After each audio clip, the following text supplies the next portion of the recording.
बाबा है। बाप को यथार्थ रीति कैसा पहचानना, माता जी पूछ रही है। बाप जो है जैसा बाप है, आत्माओं का बाप, आत्माओं का बाप। तो जो आत्माओं का बाप है उसके बारे में बताया नहीं गया है। कब आता है, कैसे आता है, किस में आता है, वो हिस्ट्री सुनी नहीं है क्या? तो हिस्ट्री सारी बात सुनने के बाद अभी फैसला नहीं हो पाता है। बाप के आने का टाइम क्या है ये बुद्धि में नहीं बैठा। कौन सा टाइम है? कलयुग के अंत सत्य का है। अभी कलयुग का अंत है या नहीं है? कैसे हम कहते नहीं है, क्या जवाब देंगे? या कोई दूसरा कहता है कलयुग का अंत नहीं है, अभी तो बहुत हजारों साल पड़े हुए हैं। बाप आया, क्या प्रूफ है बाप आया हुआ है? कलयुग अंत में बाप आता है, ठीक है। द्वापर कलयुग त्रेता में नहीं आता है, मान लिया। कलयुग अंत में ही आवेगा। क्या है ज्ञान आपके पास? इस बात का आपके पास क्या ज्ञान है कि कलयुग का अंत है?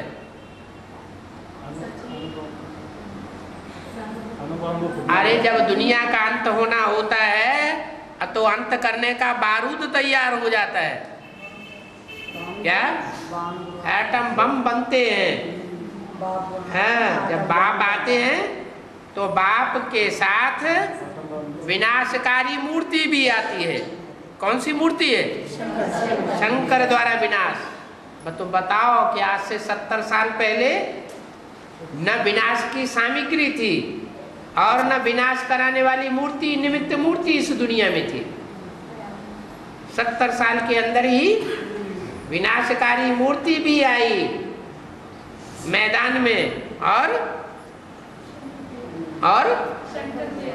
हाँ, और एटम बम भी बन गए। इसलिए शंकर के नाम के साथ साथ क्या शब्द जुड़ा हुआ है टाइटल में? हर हर बम बम। पापों का हरण करने वाला कब बनता है? जब बम फोड़वाता है। तो टाइम तो ये हल हो गया कि एटम बम बनते हैं तो समझ लेना चाहिए कि अब दुनिया का विनाश होने वाला है। और मकान पहले बनाया जाता है कि पहले बिगाड़ा जाता है? बनाया जाता है। पहले मकान बनाया जाता है, फिर पुरानी बिल्डिंग गिराई जाती। कम से कम एक कमरा तो बना के रखेंगे। तो ऐसे ही है कि भगवान इस सृष्टि पर आता है तो पहले बनाना शुरू करता है, स्थापना शुरू करता है, साज सामान इकट्ठा करता है। सारी दुनिया से, हर धर्म से आत्माओं को, श्रेष्ठ आत्माओं को चुन चुन करके अपने पास इकट्ठा करता है। उनके द्वारा नई दुनिया की स्थापना कराता है, ब्रह्मा द्वारा। तो इतने तो कहें क्या पता स्थापना हो रही है कि नहीं, हम कैसे माने? तो बताओ कि देखो ये गाया हुआ है कि नहीं कि ब्रह्मा द्वारा नई दुनिया की स्थापना होती है, ब्रह्मा सृष्टि रचना करते हैं। तो दुनिया में इतने ब्रह्मा कुमारी ईश्वरी विश्वविद्यालय फैले हुए हैं, हजारों अब लाखों की तादाद में होने जा रहे हैं। तुम्हारी आंखें देखती, कान सुनते नहीं है क्या? आपके कानों में आवाज नहीं पड़ी कि गांव गांव में, शहर शहर में, दुनिया के हर कोने कोने में ब्रह्मा कुमारी विद्यालय खुले हुए पड़े हैं। तो ब्रह्मा होगा तब तो ब्रह्मा कुमारी विद्यालय खुले हुए हैं। कोई आदमी इंटर कॉलेज या महाविद्यालय खुलवाता है तो उस विद्यालय से पहले अपना नाम डलवा देता है। तो ये भी विद्यालय है, दुनिया के कोने कोने में खुला हुआ है। इससे साबित होता है कि ब्रह्मा इस सृष्टि पर है, तब तो खुला है। तो ब्रह्मा के द्वारा नई सृष्टि रची भी जा रही है, शंकर का काम भी चल रहा है और बढ़ता ही जा रहा है। अब रही नई दुनिया की पालना की बात।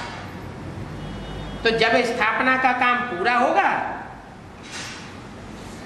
विनाश भी शुरू हो जाएगा और नई दुनिया का फाउंडेशन भी बहुतों को दिखाई पड़ेगा।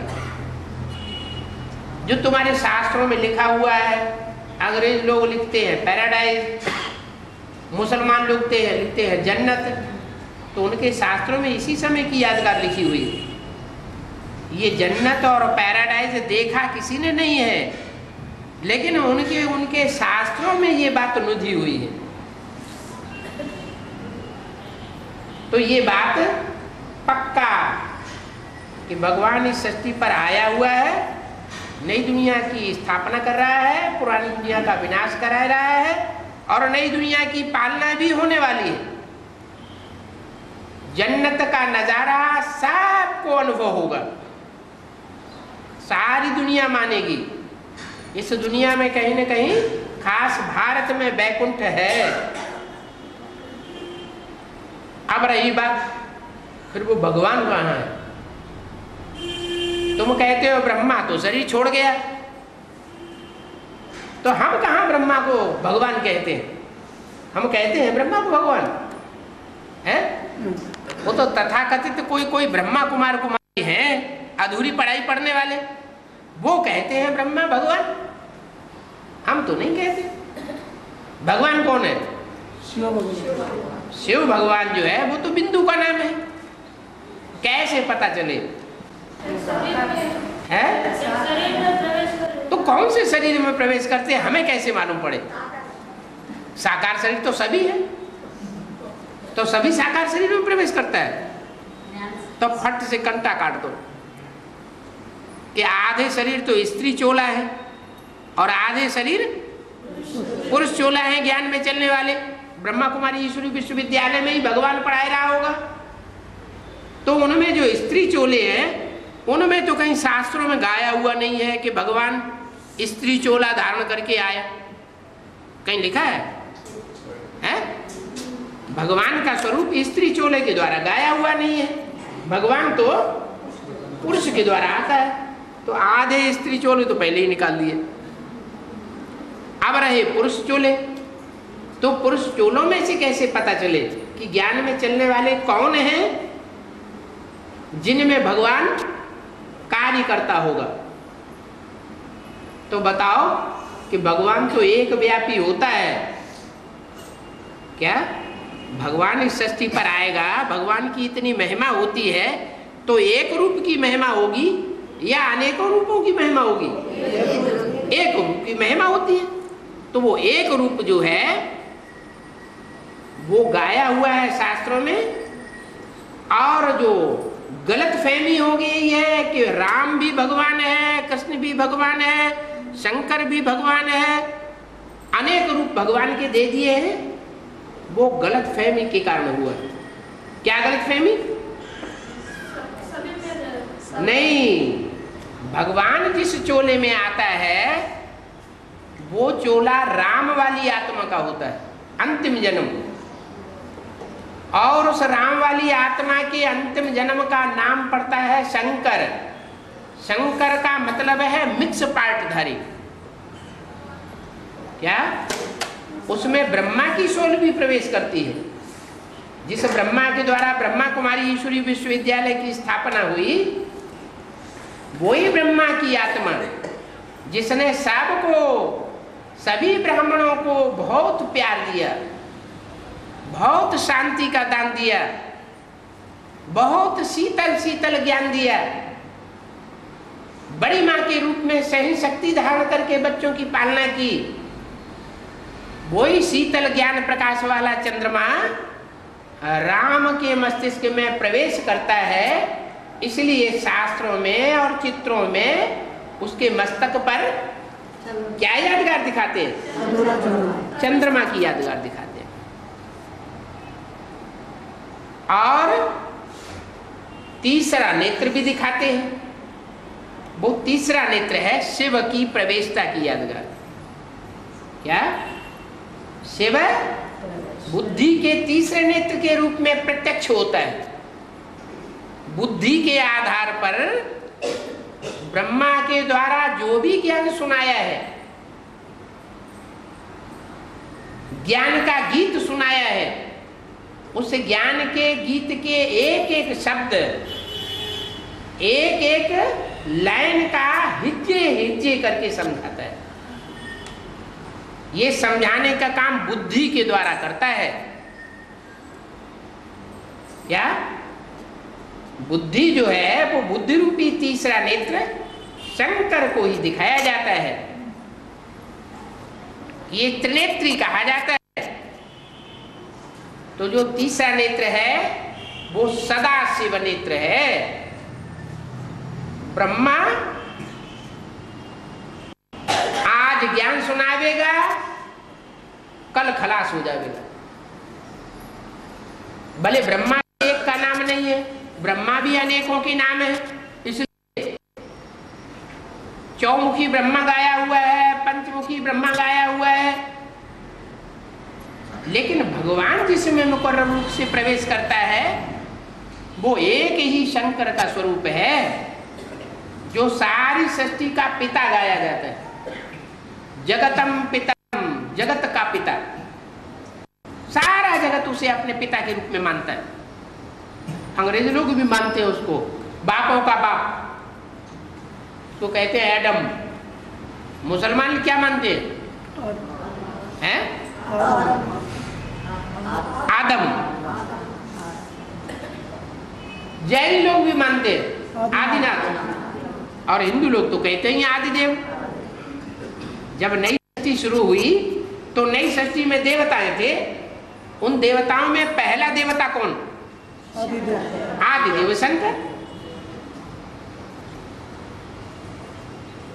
तो वो सबका बाप है, बापों का भी बाप है, सारी मनुष्य सृष्टि का बाप है। तो तीनों मूर्तियां उसमें समाई हुई हैं। इसलिए शास्त्रों में लिख दिया है, सब देवताओं के नाम मिला करके एक श्लोक में भर दिए। अच्युतम, केशवम, राम, नारायणम, कृष्ण, दामोदरम, इतने नाम सारे एक जगह इकट्ठे कर दिए हैं, एक के ही नाम। अच्युत माने, च्युत माने ऊपर से नीचे गिरना। क्या? जिसकी शक्ति कभी ऊपर से नीचे गिरती ही नहीं। नहीं तो मनुष्य बच्चा पैदा करने की एक्ट करते हैं तो उनकी शक्ति ऊपर से नीचे गिर जाती है, जिससे बच्चा पैदा होता है। नीचे शक्तिपात होता है तो बुद्धि दंड हो जाती है, बुद्धि में से ज्ञान सारा उड़ जाता है। तो वो अच्युत है, वो कभी ऊपर से नीचे गिरने वाला नहीं है, पतित नहीं होता। तन की शक्ति से भी पतित नहीं होता, मन की शक्ति से भी पतित नहीं होता। और जब तन का पतन नहीं होगा, तन की शक्ति का पतन नहीं होगा, तो तन में शक्ति कहां से आती है? धन से आती है कि बिना धन के आती है? बिना धन के तन में शक्ति आ जाती है। हेल्थ जो है, अगर आदमी को खाना पीना कुछ न मिले तो हेल्थ आ जाएगी? धन तो चाहिए ना, तो धन की भी बचत होती है। जो भी योगी होगा उसकी भूख ज्यादा होगी या कम होगी? उसकी भूख कम होती है, वो औरों के मुकाबले कम खाएगा, कम यूज करेगा। औरों को ज्यादा चाहिए। कोई भिखारी होगा, जैसे वो कौन था, हैदराबाद का निजाम बादशाह, 500 रानियां थी, नाश्ते में क्या खाता था? केलों का, बड़े बड़े अच्छे अच्छे केलों का एक पूरा लंगर उसके सामने नाश्ते में रखा जाता था, और रानियां बैठती थी खटाखट छील छील के खिलाने के लिए। कब कब कब कब कब कब कब सारा नाश्ता खा जाता। तो 500 रानियों के बीच रहने वाला भिखारी होगा या निर्विकारी मनुष्य होगा? विकारी मनुष्य होगा, क्योंकि उसमें कोई योग की सहज राजयोग, जिसमें याद का घृत भरा हुआ है, जिसमें युक्ति भरी हुई है, रास भरा हुआ है, वो तो उनके पास था ही नहीं। तो भिखारियों को ज्यादा भोजन की जरूरत होती है। जितना जास्ती भिखारी होगा उतना जास्ती भोजन करेगा, जितना निर्विकारी होगा उतना कम भोजन करेगा। तो शंकर को तो चित्रों में योगी दिखाया जाता है या भोगी दिखाया जाता है? क्यों भोगी नहीं दिखाया जाता? दिखाया जाता है। अरे झूठ बोलते हैं, उनको विष पीते हुए नहीं दिखाते। विषय बेकार पीता है कि नहीं है? तो बाबा तो कहते हैं अमृत छोड़ विष काहे को खाए है? जब अमृत मिल रहा है तो अमृत को छोड़ करके विष क्यों पीता है? तो विषय विकारी नहीं है? अरे विष पात्र जब सामने आता है और वो पीता है तो वो विष पात्र चैतन्य है या जड़ है? जो विष से भरे हुए, विषय विकारों से भरे हुए पात्र चैतन्य है ना, तो उनकी बुद्धि में तो बैठ जाता है ये विषय विकारी है। नहीं बैठता? बैठता है? कोई बुद्धि में बैठता है, कोई बुद्धि में नहीं बैठता है?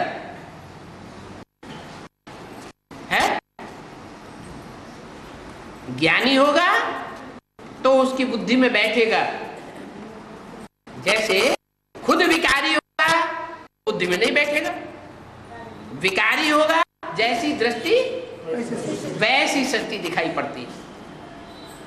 जिसकी दृष्टि में विकार भरे हुए होंगे, सूर्पणखा पूतना होगी तो विकारी दिखाई पड़ेगा, और सीता सत्या सावित्री जैसी होगी तो विकारी दिखाई पड़ेगा। जैसे पार्वती को शंकर क्या दिखाई पड़ता था?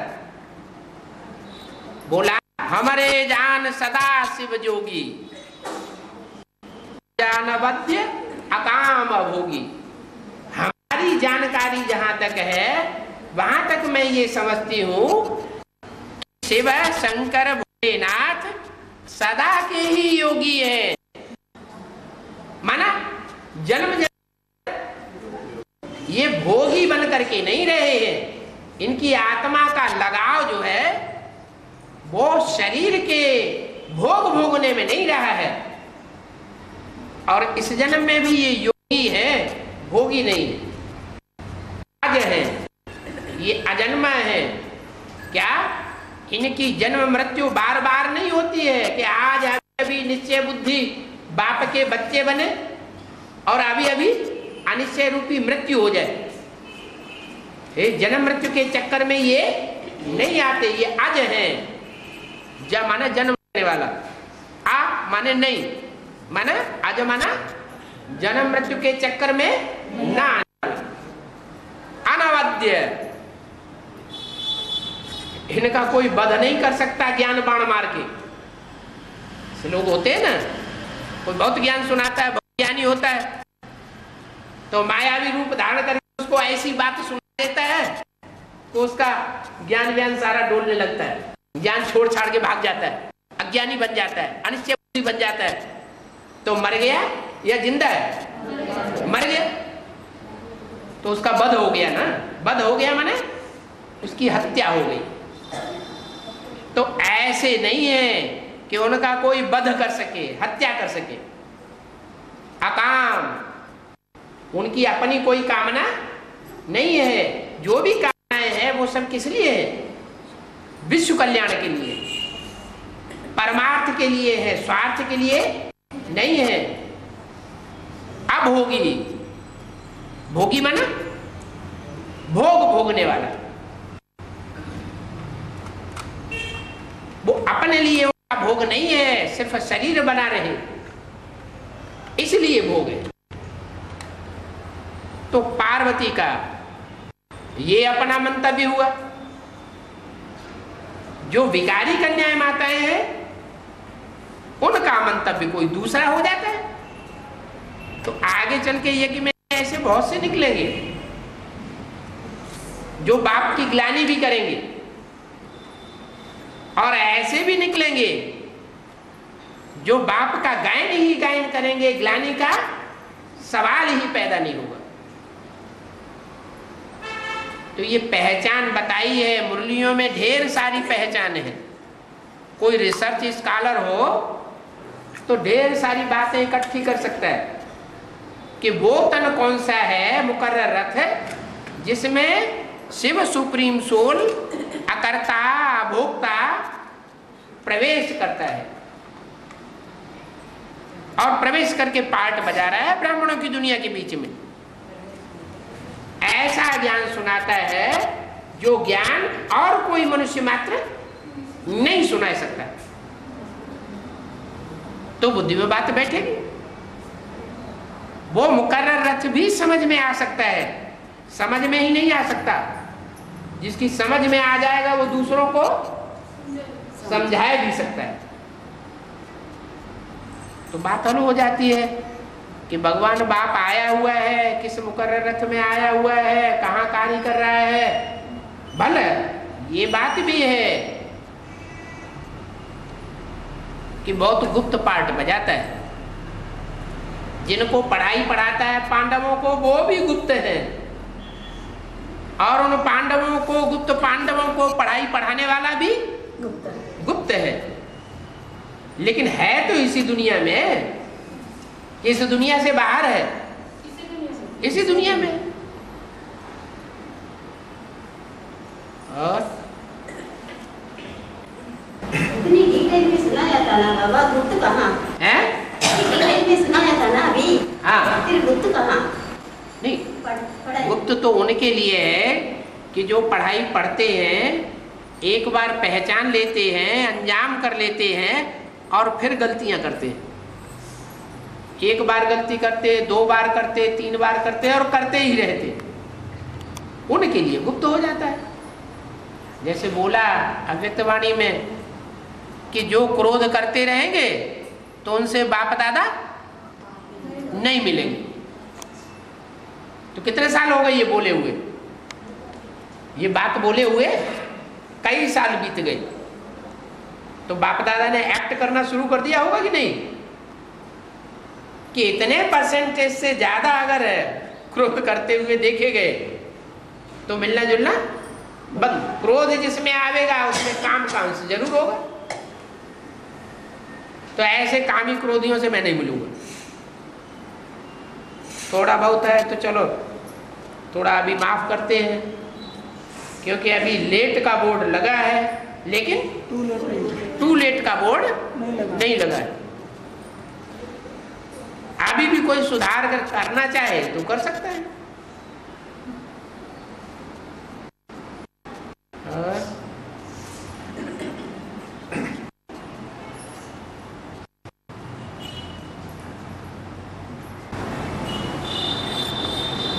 साथ रहने वाला भी पहचान ना सके। हैं?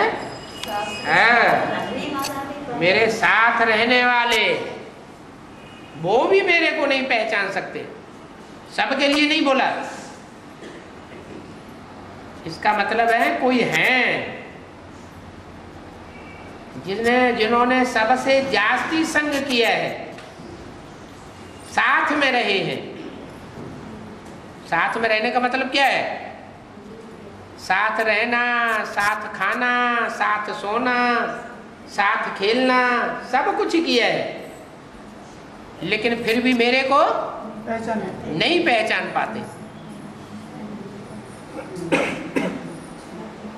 ऐसी क्या बात है?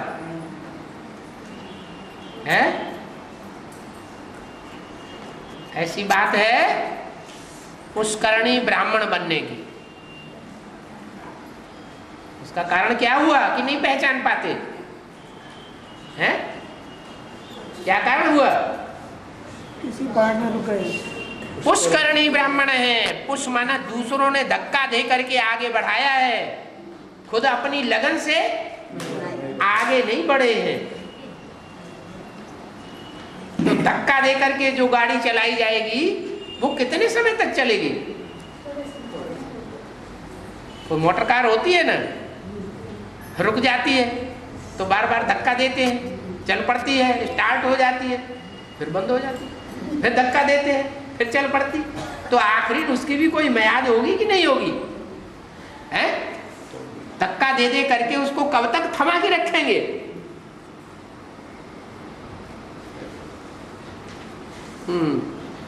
उसको कहते हैं पुश। पुश पुश माने धक्का देना, करणी, धक्का देकर के चलाए जाने वाले।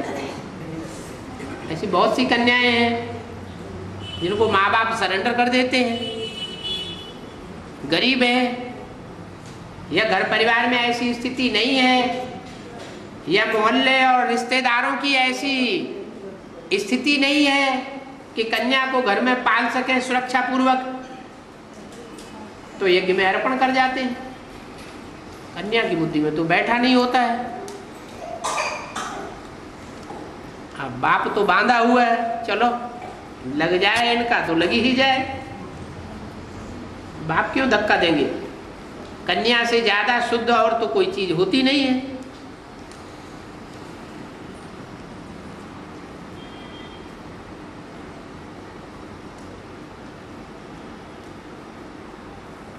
बाप ये थोड़ी देखते कि समाज का वायुमंडल वातावरण बहुत खराब है इसलिए हम इन कन्याओं को सरेंडर नहीं करेंगे। पुरुष दुर्योधन दुशासन बनते हैं या कन्याएं माताएं बनती हैं? पुरुष बनते हैं। कैसा भी वातावरण दुनिया का खराब हो, माहौल खराब हो, गलती पुरुषों की होती है, तो कन्याओं को सरेंडर करने में क्या हर्ज है? क्या पता सुधर ही जाए।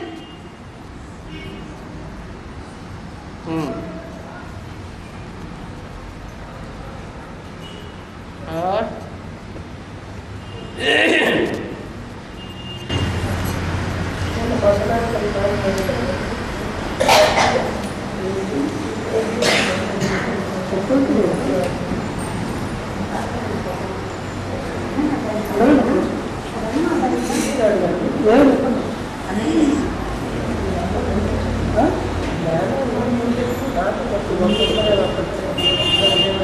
बाबा ये माता जी बोल रही है, हाँ ये नार्थ उत्तर प्रदेश वाला या नार्थ वाला आएंगे तो दक्षिण वाला नार्थ भारत वाला आएंगे तो दक्षिण भारत वालों को सभी निकाल देंगे। ये बात नॉर्थ वाले आएंगे तो दक्षिण भारत वालों को निकाल देंगे, ऐसे क्यों कहते हैं? अष्टदेव जो हैं वो दक्षिण भारत के हैं विशेष खास करके, या नॉर्थ के हैं? डबल विदेशी हैं अष्टदेव। अष्टदेव डबल विदेशी हैं या सिंगल हैं या विदेशी हैं ही नहीं, स्वदेशी हैं? नहीं विदेशी। अष्टदेव विदेशी है ना, और डबल विदेशी है। तो जब नॉर्थ निकलेगा, नॉर्थ इंडिया के लोग निकलेंगे एडवांस में, तो क्या अष्टदेव जो हैं वो खत्म कर दिए जाएंगे? हैं? नहीं, अष्टदेवों के रहने की संभावना है।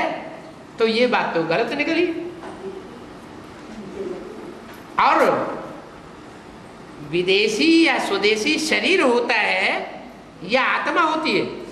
शरीर होता है। शरीर होता है विदेशी स्वदेशी, लेकिन उस विदेशी शरीर के अंदर स्वदेशी आत्मा है जन्म जन्मांतर की, या जन्म जन्मांतर की विदेशी आत्मा है, ये कैसे पता चलेगा?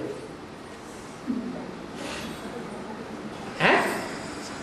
इतने यहाँ बैठे हुए हैं, इनमें कितनी की आत्मा स्वदेशी है जिन्होंने अनेक जन्म लिए हैं उत्तर भारत में? जो पक्का ज्ञान को समझता है, ज्ञान को समझता है, बाप को समझता है, अंत तक पकड़ के रहता है और इशारे से हिंदी भाषा समझता जाता है। हाँ जी, अनेक जन्म अगर उत्तर भारत में लिए होंगे तो भाषा के संस्कार होंगे या नहीं होंगे? भाषा के भी संस्कार होंगे, और खटाखट कैचिंग पावर होगी, समझते जाएंगे। उन्हें दुनिया के लोगों की बातें अच्छी नहीं लगेंगी, बाबा की ही बातें अच्छी लगेंगी, भले नहीं बोल सकते।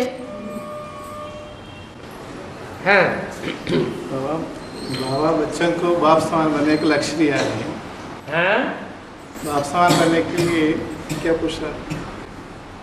फॉलो करो। है कर्मों में ब्रह्मा को फॉलो करो और डायरेक्शन में बाप को फॉलो करो।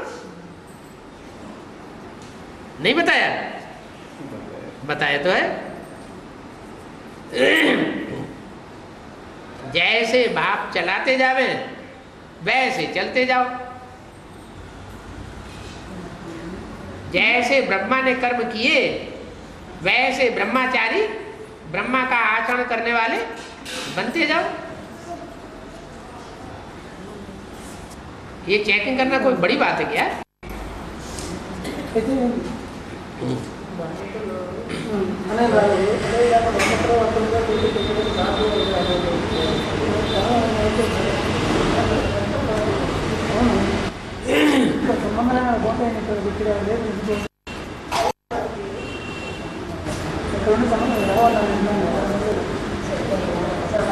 बाबा ये माता कोटेश्वरी माता पूछ रही है, नेल्लूर के सभी माताएं एक एक आए हैं, युगल नहीं आए हैं।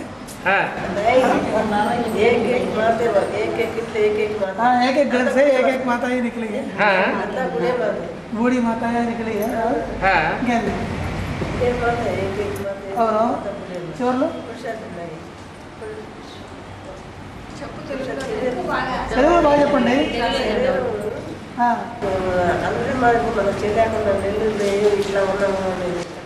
नेल्लूर में सभी माताएं बूढ़ी हो गई है। हाँ, मैच्योर्ड माताएं निकली हैं, कुछ बूढ़ी निकली है। अभी तो पुरुषार्थ करने में फुर्सत नहीं है, तो बीमारी आता है। हाँ, तो क्या हाल है? सब इनको थोड़े है, तो सभी को आ रही है, आगे चल के और बीमारियां बढ़ेगी। बीमारी अपनी जगह बढ़े।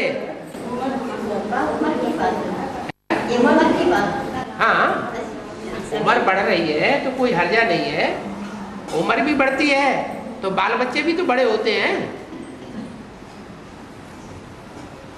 ऐसे थोड़ा ही क्या है, बाल बच्चे छोटे ही बने रहते हैं, उनकी परवरिश पड़ेगी। बीमारी आदि आया तो याद करना तो मुश्किल, बीमारी आदि आया तो याद करना मुश्किल होता है। जमीन फट जाए, आसमान फट जाए, ऐसे संकल्प क्यों करना खराब खराब?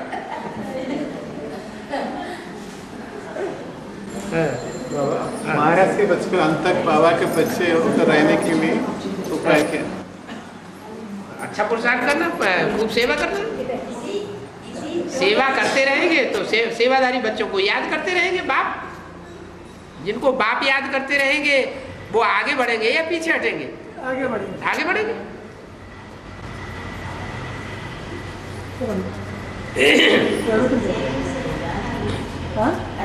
बनना ना इसी शरीर से, इतने उम्र को बाबा हैं? इसी शरीर से, शरीर के द्वारा कंजर काया बनना है ना। हाँ। अभी तो हमें इतने बूढ़ी हो गई तो कैसे कंजर काया बने? आप बूढ़े हो गए, बाप बूढ़े तन में नहीं आया हुआ है?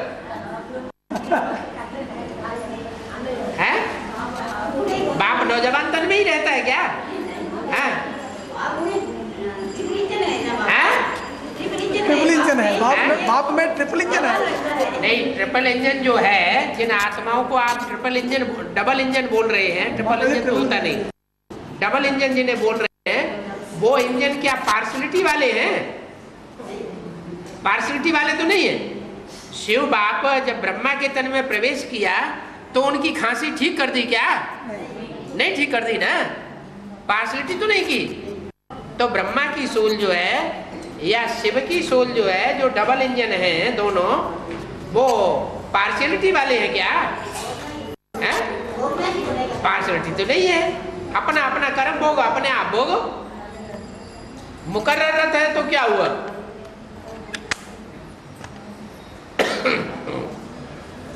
इसी शरीर में स्वर्ग में जाने के लिए, वैकुंठ में जाने के लिए इसी शरीर से, हाँ? वो स्वर्ग देखने के लिए बाबा ने तो बोला है, बूढ़ी बूढ़ी माताएं ईश्वरी में अर्पण हो जाएंगी तो पंख लग जाएंगे पुरुषार्थ के। सो बात भूल गए?